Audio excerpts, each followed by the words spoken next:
That is the first property. Upper லிமிட்டும் lower லிமிட்டும் சேமாக இருந்தால் டேரெக்டாக அது ஜீரோ ஆயிடும்.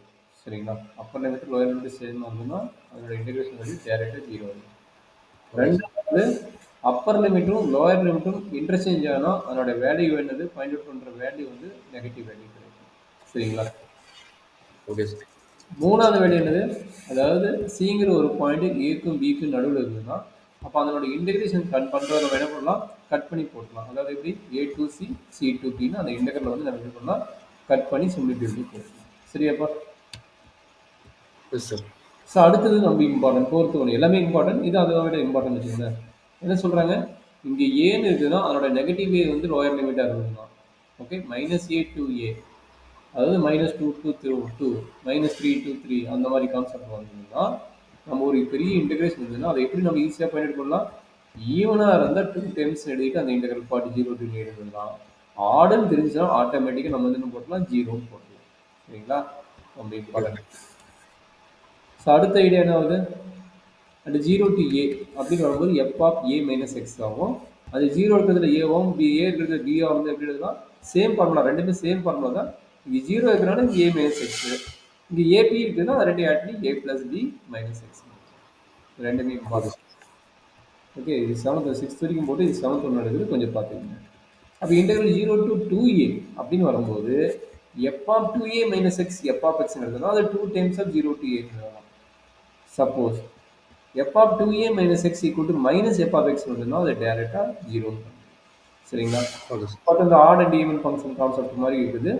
பட் இது வந்து எப்படி போடுறோம்னா ஃபர்ஸ்ட் குவார்டர் செகண்ட் குவார்டர் அதனுடைய ட்ரிகோனோமெட்ரிக் கான்செப்ட் தான் நிறைய அப்ளை ஆகி போடுற மாதிரி இருக்குது. சரிங்களா?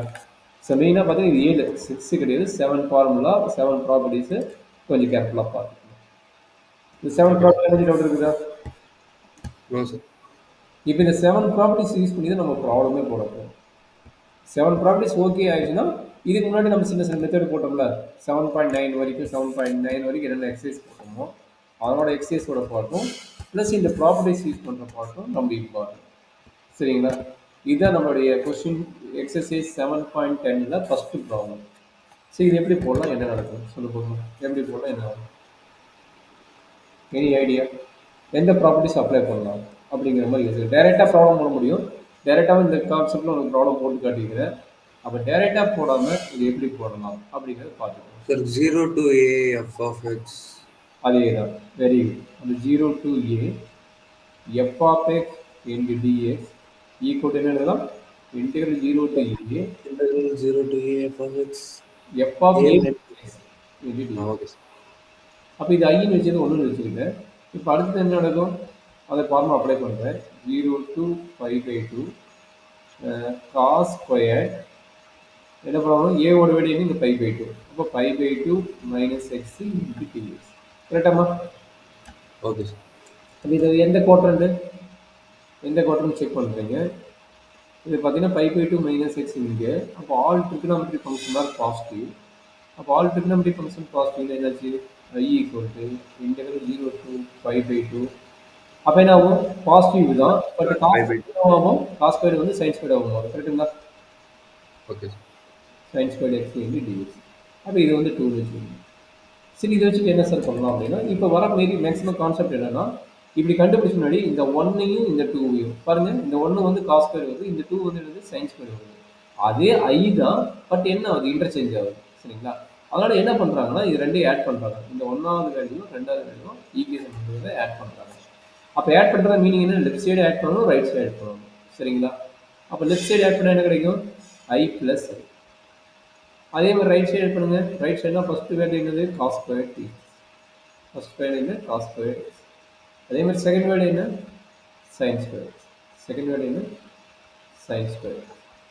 ஓகேங்களா? அப்போ இப்போ என்ன நடக்குதுன்னு பாருங்க. அது இன்டெகிரல் 0 to பை பை 2. நல்லா பார்த்துங்க, ரெண்டுக்குமே 0 to பை பை 2 காமன், அதனால காமன் இன்டெகிரல் எழுதிட்டேன். இப்போ என்ன நடக்கும், ரெண்டு காமன் எடுக்க போகிறேன். Cos square x plus sine square X into dx. சரி, என்ன கண்ணு, என்ன டவுட் இருக்குதா? கொஞ்சம் மேலே காமிங்க. பார்த்துங்க, இந்த மேலே போடுமா? Yes sir. எங்கே? ஓகே சார், கொஞ்சம் கீழே. Okay sir. இது வரைக்கும் என்ன டவுட் இருக்குதா கண்ணு? No, sir. அப்போ ஐ ப்ளஸ் ஐ எழுதுனா 2i ஓகேவா? ஐ ப்ளஸ் ஐ 2i எழுதியாச்சு. Okay, சொல்கிறாங்க sir. Cos square x plus sine square x என்னடா கண்ணு? 1, sir. அவ்வளோதான் 1 into dx 1 into dx, x, sir. Dx 1 into dx dx. அப்போ இன்டெகிரல் டிஎக்ஸ் தான் எக்ஸ். இன்டெகிரல் டிஎக்ஸ் வந்து Okay, x okay, sir. 0 to pi by 2 கரெக்டுமா? 0 to pi by 2. அப்போ என்ன நடக்குது கண்ணு?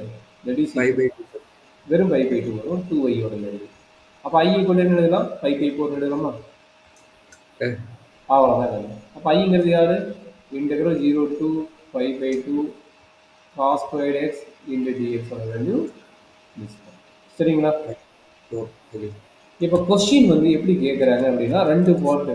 நீ வந்து ஜென்ரலாக ப்ராப்பர்ட்டிஸ் வந்து ஈஸி. இப்போ கொஸ்டின் யூசிங் ப்ராப்பர்ட்டினா கேட்க மாட்டான். எவாலுவேட் அப்படின்னு ஒரு கொஸ்டின் வருது.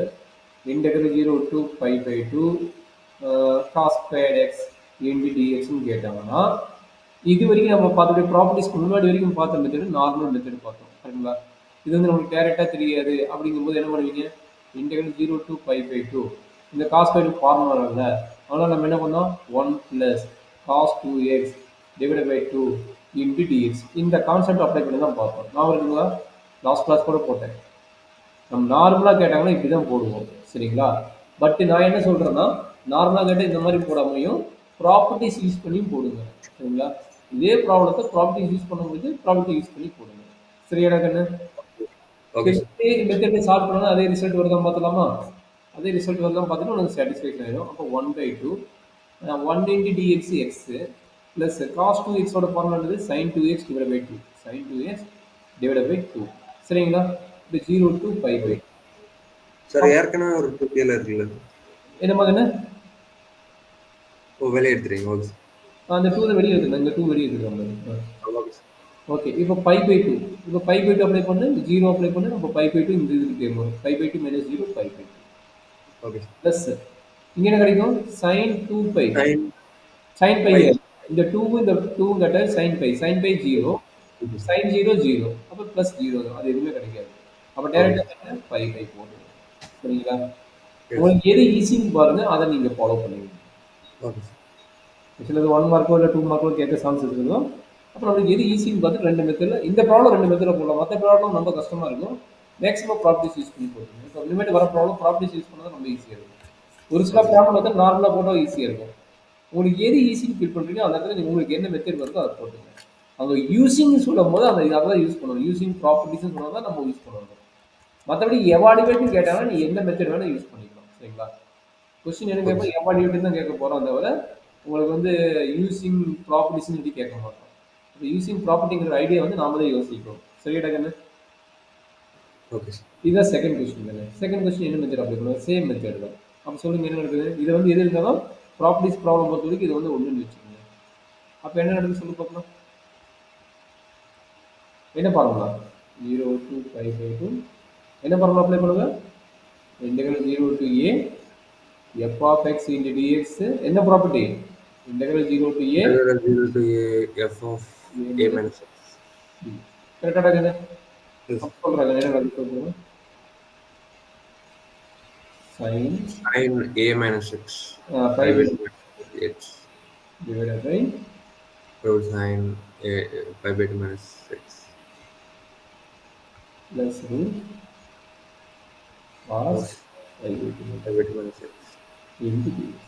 கரெக்டாக தானே? Yes, sir. அப்போ சைன் எப்படி சேஞ்ச் ஆகும் சொல்லி பார்க்கலாம். Cos. Super very good. அப்போ root cos X divided by root sine X plus sorry root cos எக்ஸ்னு வரும். அப்புறம் சைன் எக்ஸ் 2 இருக்கிறதுனால அப்படி இருக்குது. இது ரூட் சைன் எக்ஸ். ஓகேங்களா? இது வந்து root cos x Okay, sir. Into dx. அப்போ இது ஒரு நிமிஷம் ரீப்ளேஸ் பண்ணிக்கிறேன். இன்டெகிரல் 0 to பை பை 2 எப்படி எழுதணும்னா ரூட் காஸ் எக்ஸ் 2 அடிஷன் தான் இருக்குது. 2 அடிஷன் இருக்கிறதுனால 2 இன்டர்சேஞ்ச் பண்ணி வச்சுக்கலாம். அப்போ என்னாச்சு? Root sine X plus root cos X into dx. கரெக்டாப்பா? Okay. அப்போ இது எந்த வேல்யூ ஐ தான். அப்போ இது ஈக்குவேஷன் நம்பர் 2. கரெக்டுங்களா? இது ஈக்குவேஷன் நம்பர் 2. அப்போ 1 இன்டூ ஆட் பண்ணுங்க. ஒன்றாவது யார்? given the problem root sine X denominator same. இங்கே root cos X denominator same. அப்போ ஃபர்ஸ்ட் ரூட் சைன் எக்ஸ் இருக்குது. அப்போ என்னாச்சு 1 + 2. அப்போ என்னாச்சு plus I equal to integral 0 to pi by 2 root sin x divided by root sin x plus root cos x into 2 plus integral 0 to pi by 2 இங்க என்னது second term cos x இருக்குன்னு வரல denominator same தான் root sin x plus root cos x into dx கரெக்டா இருக்குங்க அப்ப என்னாச்சுங்க ரெண்டு இன்டெக்ரல் லிமிட் சேம் தான் நல்லா பாருங்க ரெண்டு இன்டெக்ரல் லிமிட் சேமா இருந்தா காமனா எடுக்கும் இதுன்னு எடுக்க முடியும் அதே மாதிரி ரெண்டு டினாமினேட்டரோட சேம் தான் ரெண்டோட டினாமினேட்டர் சேம் தான் அப்போ அதனால காமன் எடுத்துக்கிறேன் இங்கே லெஃப்ட் சைடு என்ன ஆகும் 2y ஆயிரும் அப்போ ரைட் சைடு என்ன ஆகுது காமன் இன்டெகிரேஷன் நம்ம 0 to பை பை 2 ரெண்டு காமன் டினாமினேட்டர்னா ஃபர்ஸ்ட் டினாமினேட்டர் எழுதிங்க root sine X plus root cos X அதே நியூமரேட்டர் டைம் என்ன இங்கே ரூட் சைன் எக்ஸ் இங்கே என்னது ரூட் காஸ் எக்ஸ் அப்போ root sine X plus root cos X into dx. அப்போ என்னாச்சு root sine X plus cos X root sine X plus cos X cancel ஆயிடும் அப்போ நமக்கு என்ன கிடைக்குது that is equal to integral 0 to pi by 2 dx அப்போ integral 0 to pi by 2 ஆகும் எக்ஸ்ன்னு ஆயிடும் அப்போ 0 to பை பை 2 கிடைக்கும் அப்போ என்னாச்சு எக்ஸ்ன்னா பை பை 2 2 அப்போ ஐ ஈக்குவல் டு கிடைக்குது பை பை 4 பை பை 4 சரி எனக்கு என்ன நான் டவுட் இருக்குதா நோ சார் ஓகே அப்படின்னா தேர்ட் ப்ராப்ளம் ஃபோர்த்து ப்ராப்ளம் இப்போவே எனக்கு போட்டு காட்டுது இதே கான்செப்ட் ரொட்டீனாக தான் வரப்போகுது தேர்ட் ப்ராப்ளம் ஃபோர்த்து ப்ராப்ளம் இப்போவே எனக்கு போட்டு காட்டுது okay sir third question and fourth question இப்போ செட் பண்ணுற கொஸ்டின் எல்லாமே இதே மெத்தட் தான் சரிங்களா third question and also fourth question and also question number 17 போட்டு போட்டியா அடுத்தது கொஸ்டின் நம்பர் 17 கொஸ்டின் நம்பர் 17 இந்த மூணு கொஸ்டின் டக்குன்னு இப்போவே சால்வ் பண்ணி அட்லீஸ்ட் ரெண்டாச்சும் எனக்கு சால்வ் பண்ணணும் இந்த மூணு கொஸ்டின் அட்லீஸ்ட் ரெண்டு இப்போ தேர்டு போட்டுன்னா ஃபோர்த்து தேவையில்லை தேர்டு என்ன ஃபோர்த்து ரெண்டில் எது ஒன்று 17 கம்பல்சரி போட்டுக்கோங்க இந்த மூணுமே ஒரே மெத்தட் தான் சரியாம்மா டக்குன்னு போட்டலாமா